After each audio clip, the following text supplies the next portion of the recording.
Cher ami, regarde cette vidéo jusqu'à la fin et laisse un commentaire. Bon visionnage.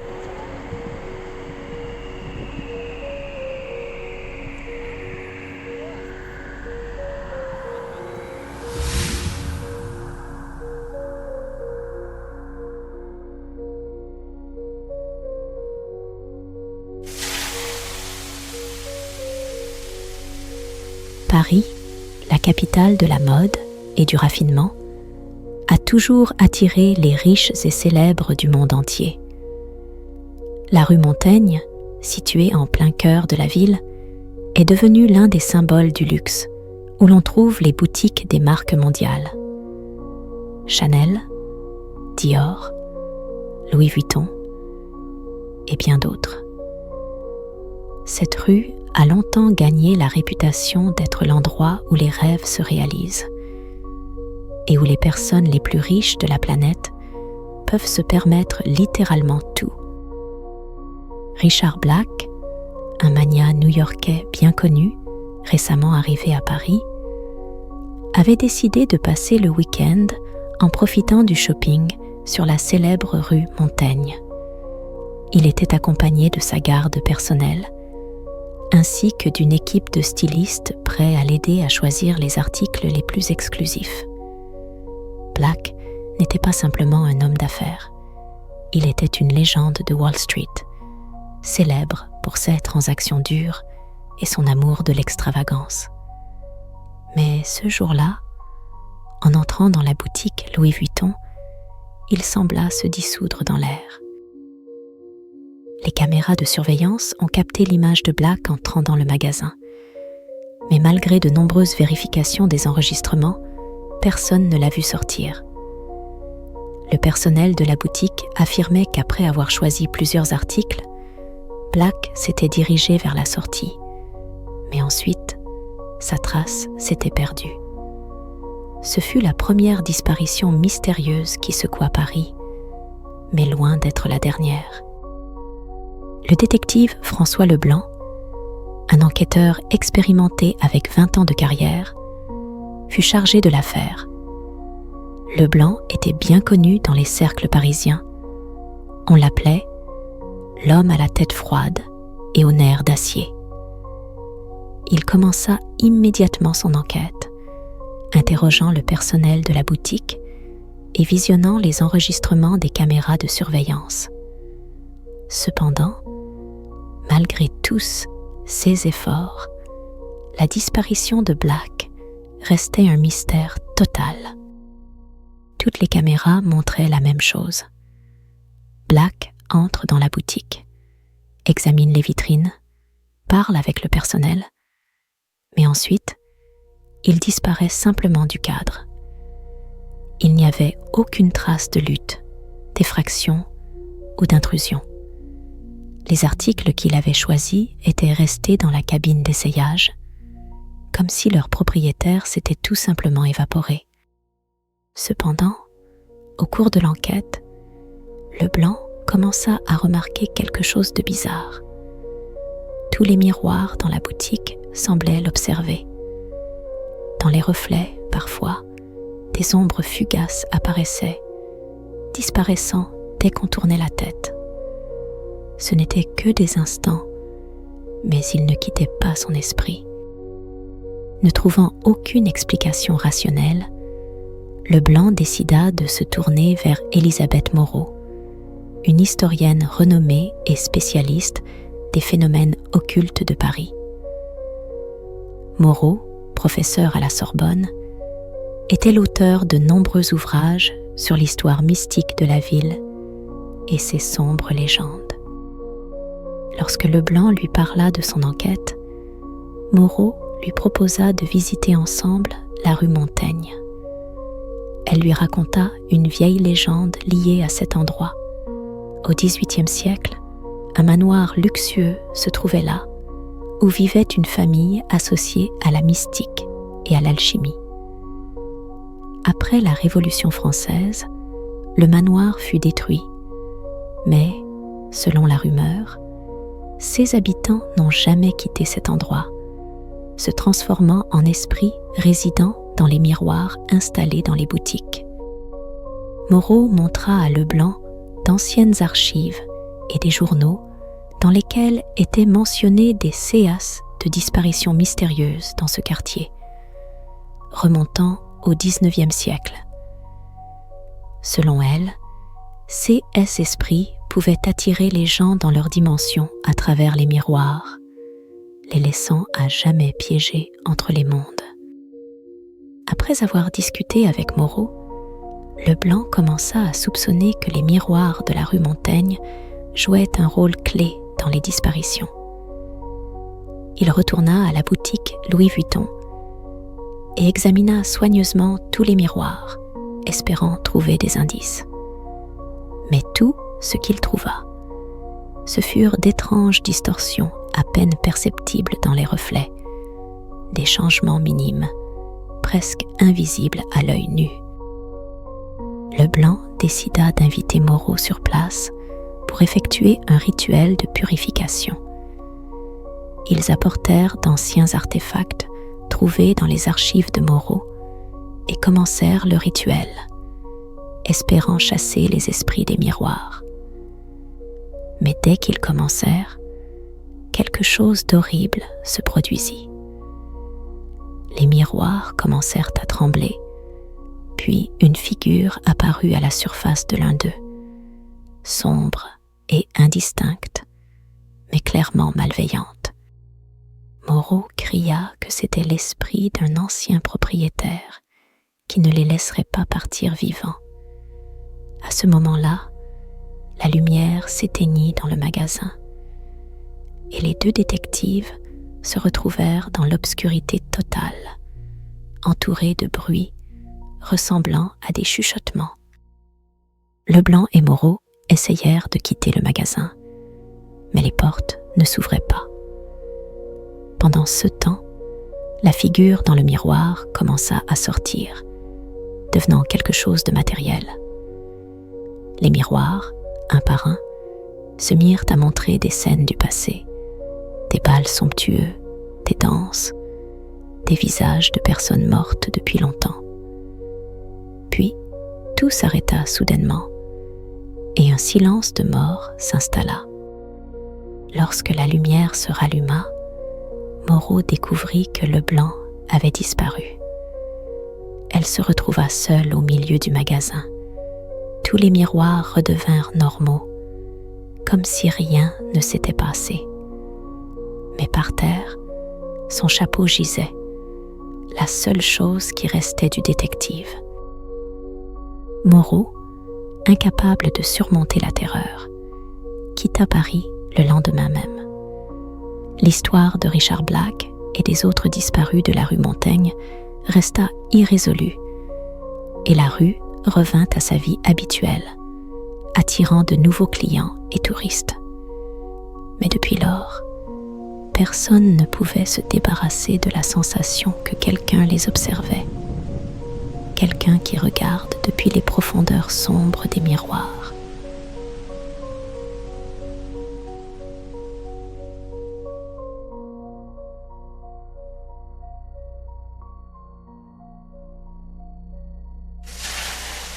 Chaque année, Paris devient la capitale de la mode en accueillant la Semaine de la mode, où se réunissent des designers, des mannequins et des personnalités influentes du monde entier. À cette époque, la ville se transforme en une foire aux vanités, où les transactions ne se concluent pas seulement sur le podium, mais aussi en coulisses. En octobre de cette année, toute l'attention était rivée sur une collection exclusive d'une maison de couture proche du Louvre, autrefois connue pour ses défilés scandaleux. Li Wei, milliardaire chinois et propriétaire d'un grand conglomérat, était venu spécialement à Paris pour acquérir quelques pièces uniques de cette nouvelle collection. Li était réputé pour son goût raffiné et ses dépenses extravagantes en matière de mode. Étant l'une des personnes les plus influentes en Chine, il cherchait toujours à posséder des vêtements introuvables dans les magasins ordinaires. Cette fois, son attention s'est portée sur des mannequins inhabituels exposés dans les vitrines de la boutique, et il décida de les acheter malgré leur apparence effrayante. Quelques jours après la transaction, Li Wei disparut.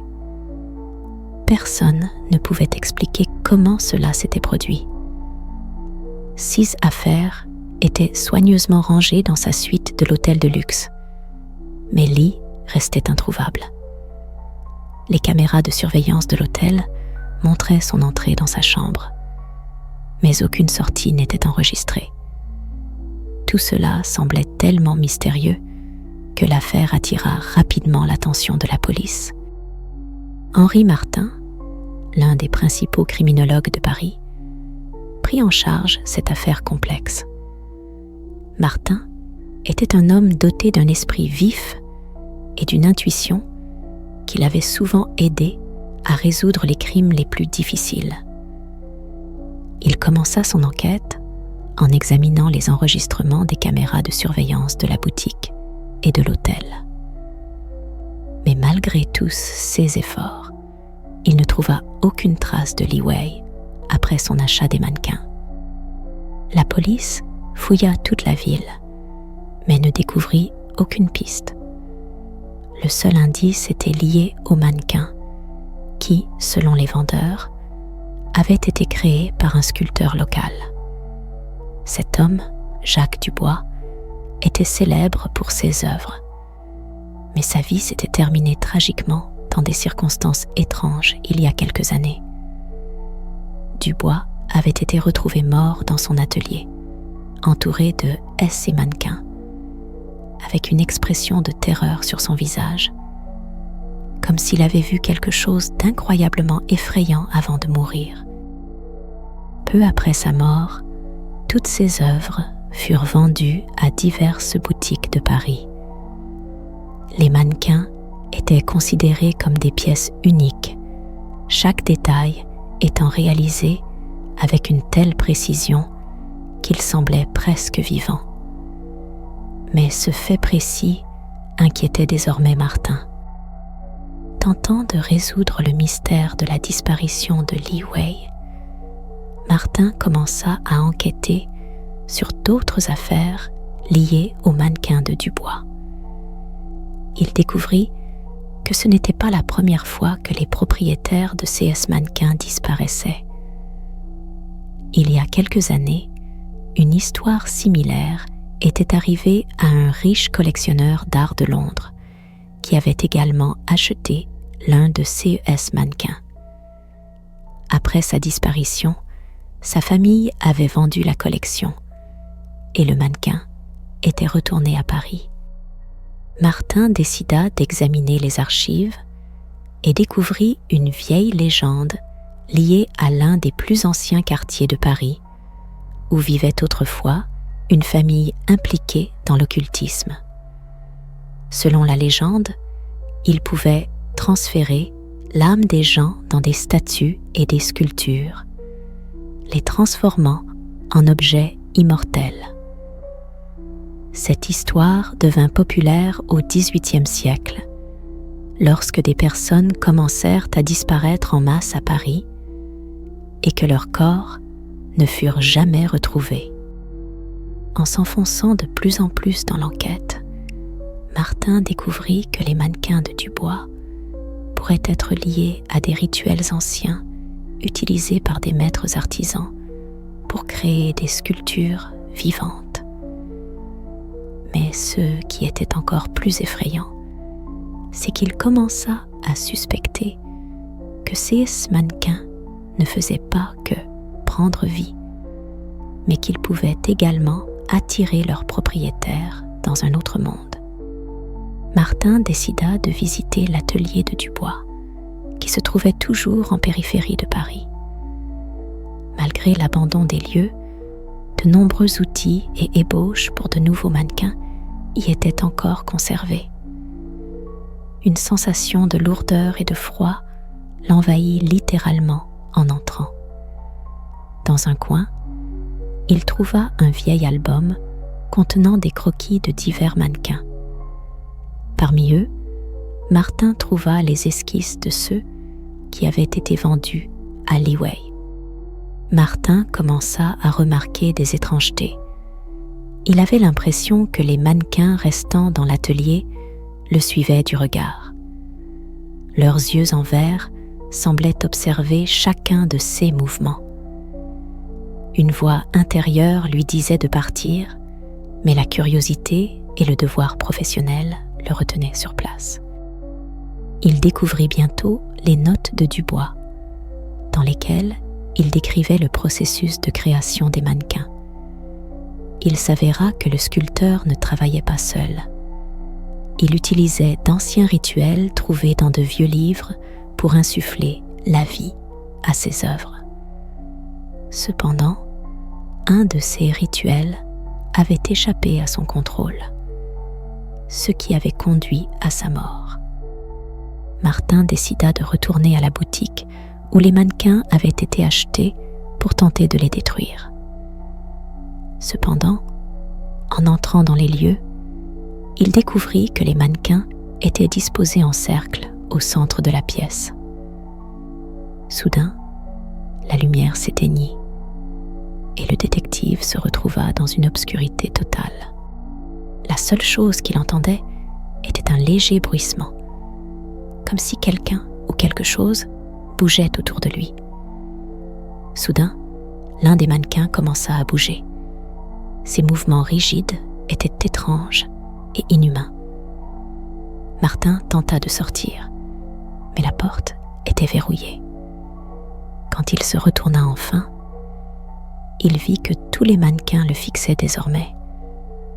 Leurs yeux brillaient d'une lueur sinistre.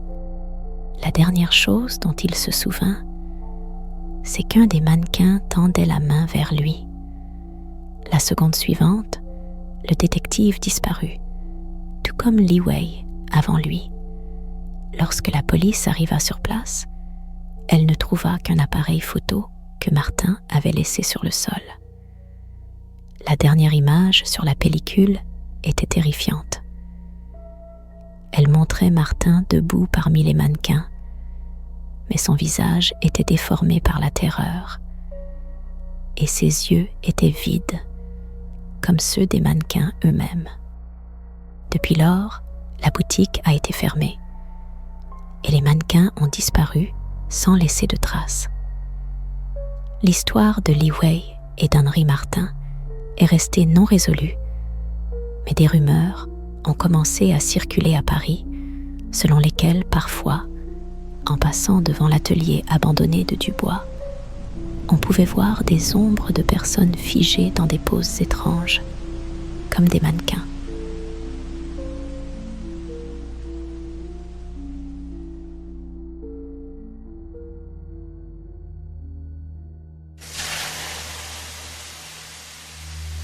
Paris, une ville de romantisme, d'art et d'histoire.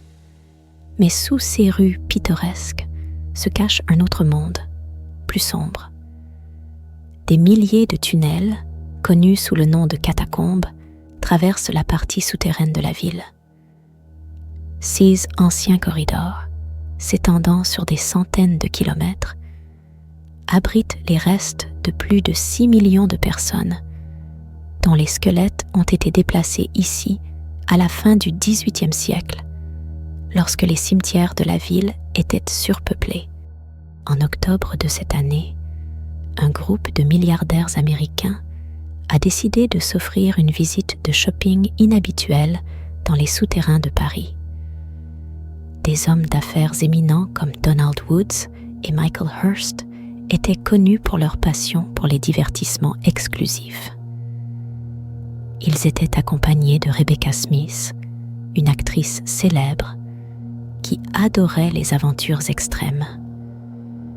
Au lieu de visiter les boutiques traditionnelles des Champs-Élysées, ils avaient choisi une excursion non conventionnelle dans les catacombes, où on leur avait promis de découvrir des artefacts uniques laissés là pendant la Révolution française. L'excursion commença tard dans la soirée, alors que les rues de Paris commençaient à se vider. Le groupe, accompagné d'un guide local, descendit dans les couloirs sombres des catacombes. Ils espéraient trouver des objets uniques, jamais mis aux enchères. Mais peu après le début de leur périple, le contact avec le groupe fut rompu. Lorsque le guide refit surface, il était en état de choc et ne put expliquer ce qui s'était passé. Toutes les traces des milliardaires disparaissaient quelque part dans le labyrinthe sous Paris. L'enquête sur la disparition des milliardaires devint rapidement l'une des nouvelles les plus médiatisées. La police française dut réagir rapidement, étant donné le statut élevé des disparus. Le commissaire Jean-Pierre Roche, l'un des meilleurs enquêteurs de France, prit en charge cette affaire. Roche était un homme doté d'une riche expérience dans les enquêtes liées aux événements occultes et mystiques, ce qui en faisait le candidat idéal pour cette mission. La première chose que fit Roche fut d'interroger le guide. Celui-ci raconta que le groupe parcourait l'une des branches abandonnées des catacombes lorsqu'il commença à se produire des phénomènes étranges. Les murs semblaient bouger et l'air devint sensiblement plus froid. Le guide raconta qu'il avait entendu des sons étranges, ressemblant à des chuchotements, et sentit la présence de quelqu'un ou de quelque chose, mais ne put voir de quoi il s'agissait. À un moment donné, il perdit connaissance et se réveilla à la surface, sans se souvenir de comment il était arrivé là. Roche savait que les catacombes de Paris avaient toujours été entourées de nombreuses légendes et histoires de fantômes et d'esprits résidant dans ces sombres corridors. Les catacombes avaient été créées à la fin du XVIIIe siècle pour accueillir les restes des personnes décédées. Et depuis lors, elles étaient devenues un lieu de pèlerinage pour les chercheurs d'aventures et les mystiques. Certains prétendaient y avoir vu des fantômes, d'autres parlaient de phénomènes paranormaux se produisant dans les parties les plus profondes des tunnels. En quête de la moindre piste, Roche se tourna vers le professeur Jacques Renaud, archéologue renommé et spécialiste de l'histoire de Paris. Renaud étudiait les catacombes depuis de nombreuses années et connaissait chaque branche de ce labyrinthe souterrain. C'était un homme qui ne croyait pas en la mystique, mais respectait les anciennes légendes et les croyances populaires. Renaud raconta à Roche l'existence de vieilles cartes des catacombes, sur lesquelles étaient marquées certaines sections oubliées ou inconnues des tunnels. L'une de ces galeries, selon la légende, avait été spécialement conçue pour dérouter les invités non désirés et protéger certaines parties des souterrains contre les intrusions.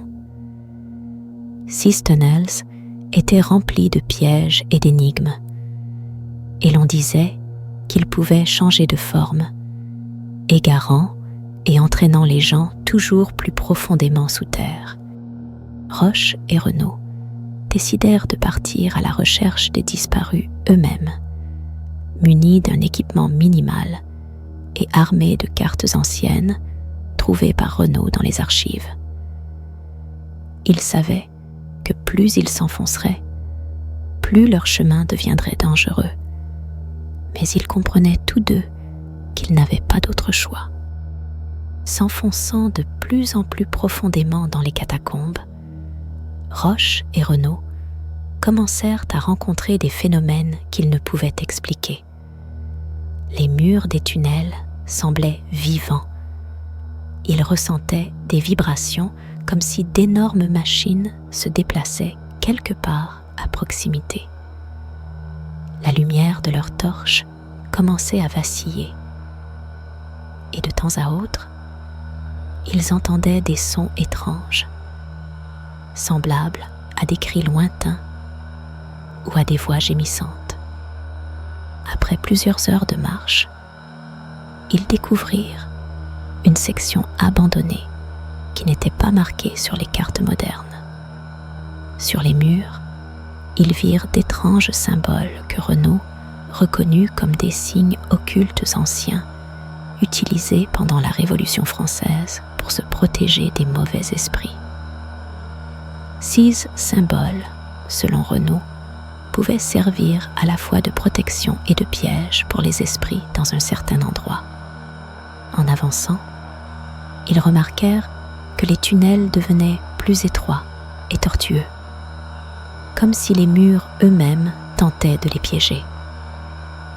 À un moment donné, Roche eut l'impression qu'il commençait à tourner en rond, bien qu'il semblait se déplacer dans une seule direction. Leurs torches commencèrent à s'éteindre, et ils ressentirent un froid intense, comme si le temps s'était arrêté en cet endroit. Au plus profond des catacombes, au centre du labyrinthe, Roche et Renaud tombèrent sur une étrange salle ressemblant à un temple souterrain. Au centre de la pièce se dressait un autel entouré de squelettes disposés en posture de prière.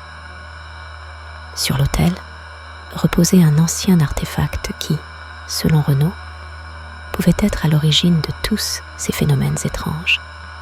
Dès que Renaud toucha l'artefact, les murs commencèrent à bouger et les tunnels à se rétrécir.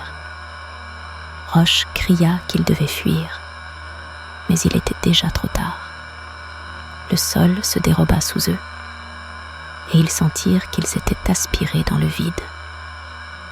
La dernière chose qu'ils entendirent fut des voix murmurant dans une langue ancienne. Puis ce fut le noir total.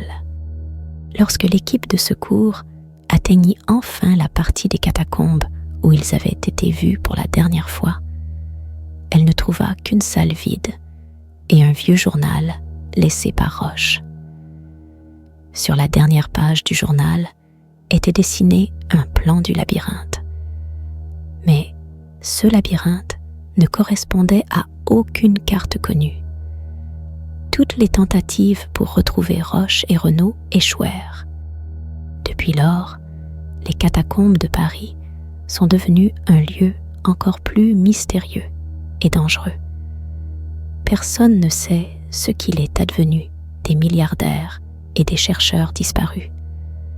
On dit que parfois, en descendant dans les catacombes, on peut entendre des cris lointains ou apercevoir les silhouettes de personnes perdues dans le labyrinthe du temps.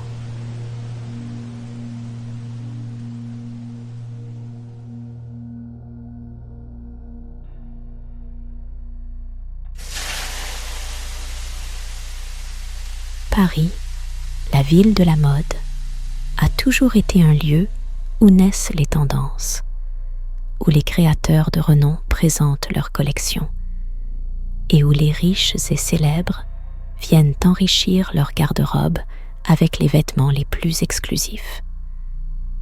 Cette année, l'attention s'est particulièrement portée sur la présentation privée de la nouvelle collection de la maison de couture Dupont. Cette ancienne maison française, fondée au XIXe siècle, était renommée pour ses soieries uniques, considérées comme de véritables œuvres d'art. Hélène Dupont, héritière et directrice de la maison, a organisé cet événement dans un hôtel particulier historique de la rue Saint-Honoré. Hélène elle-même était une célébrité dans le monde de la mode.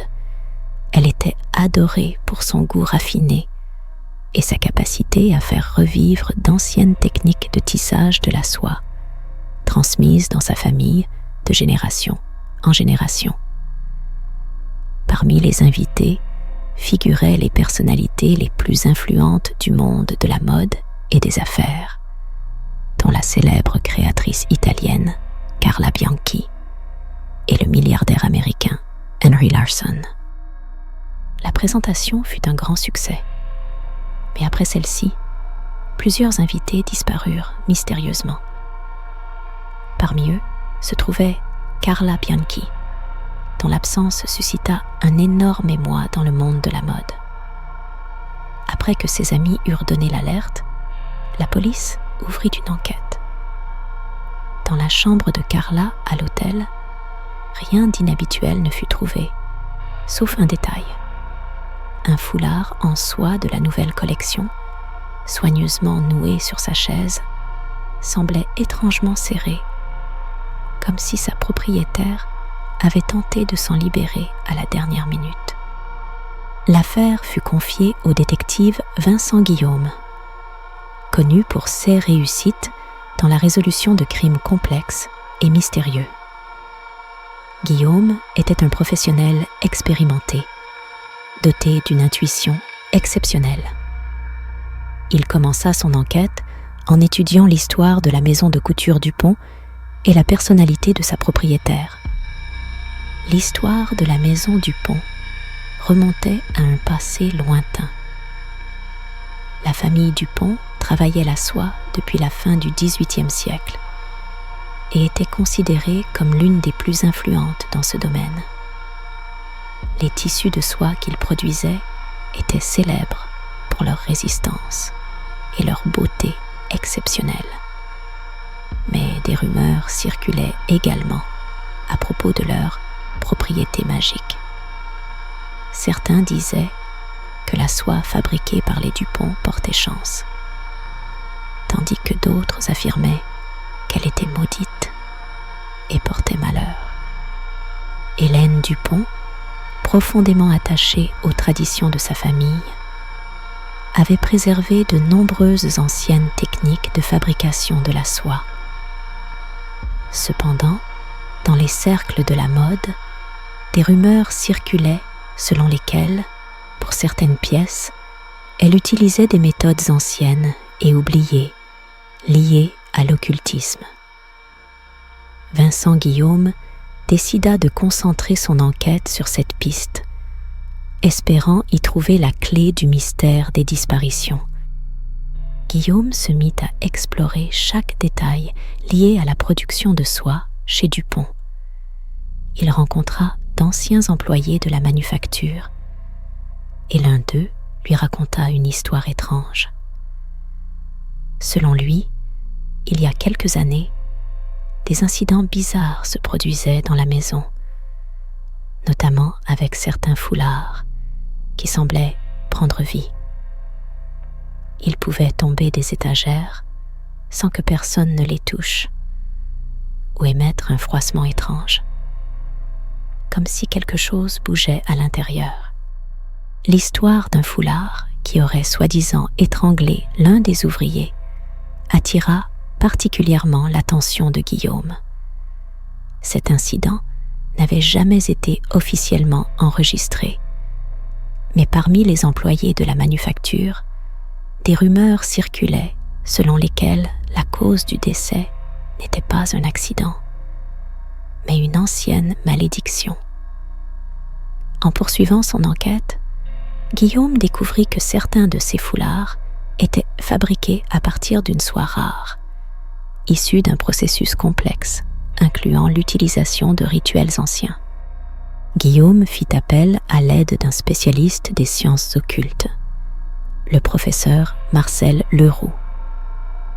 Leroux était reconnu pour ses recherches sur les anciens rituels et pratiques magiques. Après avoir examiné des échantillons de soie retrouvés chez les disparus, Leroux conclut que ce matériau pouvait être lié à un ancien culte qui utilisait les tissus comme conducteurs d'énergie. Cherchant à comprendre ce qui se passait, Guillaume décida de visiter l'ancienne manufacture où étaient fabriqués ces mystérieux foulards. Il s'arrangea avec Hélène Dupont pour une visite privée, durant laquelle il espérait trouver des indices pouvant expliquer la disparition des invités. La manufacture était située dans un ancien bâtiment en périphérie de Paris, et ses murs gardaient de nombreux secrets. À l'intérieur, il faisait frais et silencieux, mais Guillaume sentait une certaine tension dans l'air, La visite commença par une inspection des anciens métiers à tisser utilisés autrefois pour tisser la soie. Hélène parlait du processus de fabrication, mais Guillaume remarqua que sa voix manquait d'assurance, comme si elle cachait quelque chose. Dans l'une des salles, il aperçut un vieux coffre sur lequel étaient posés plusieurs foulards, manifestement fabriqués des siècles auparavant. Lorsque Guillaume tenta de toucher l'un d'eux, il sentit que sa main devenait glaciale et le foulard semblait vouloir enrouler ses doigts. Le détective recula et Hélène referma rapidement le coffre, affirmant qu'il ne s'agissait que d'une vieille relique sans danger. Après sa visite à la manufacture, Guillaume comprit que la clé résidait dans les anciens rituels associés à la fabrication de cette soie. Il décida de rencontrer à nouveau le professeur Leroux pour discuter de ses découvertes. Leroux confirma ses craintes. Selon des écrits anciens, il existait un culte qui utilisait les tissus pour enfermer des âmes dans des objets, en faisant des gardiens d'énergie particulière. Ces objets pouvaient prendre vie lorsqu'on les touchait, surtout si la personne qui les tenait possédait une énergie puissante. Le professeur Leroux expliqua que ces foulards pouvaient avoir été créés en utilisant de tels rituels et qu'ils pouvaient lier les âmes de ceux qui les touchaient, les capturant. Il avertit Guillaume que tenter de détruire ces foulards pouvait avoir des conséquences imprévisibles et lui proposa de mener un rituel pour libérer les âmes emprisonnées. La nuit du rituel, Guillaume et Leroux retournèrent à la manufacture. Ils préparèrent tout le nécessaire pour le rituel, mais dès qu'ils commencèrent, les foulards se mirent à bouger, comme s'ils essayaient de fuir. Leroux invoqua tout son savoir pour les maintenir en place, et il parvint finalement à mener le rituel jusqu'à son terme. Mais lorsque celui-ci se termina, tous les foulards avaient disparu, ne laissant derrière eux qu'une légère odeur de fumée. Le lendemain, Hélène Dupont quitta Paris et la manufacture fut fermée pour une durée indéterminée. Guillaume ne retrouva jamais les invités disparus, mais les rumeurs sur les foulards maudits se répandirent dans tout Paris. Depuis lors, personne n'a revu Hélène Dupont et sa maison est restée abandonnée. Cependant, dans le monde de la mode, on murmure que parfois, lors des défilés, on peut apercevoir un foulard de cette collection et que ceux qui osent le toucher disparaissent sans laisser de traces.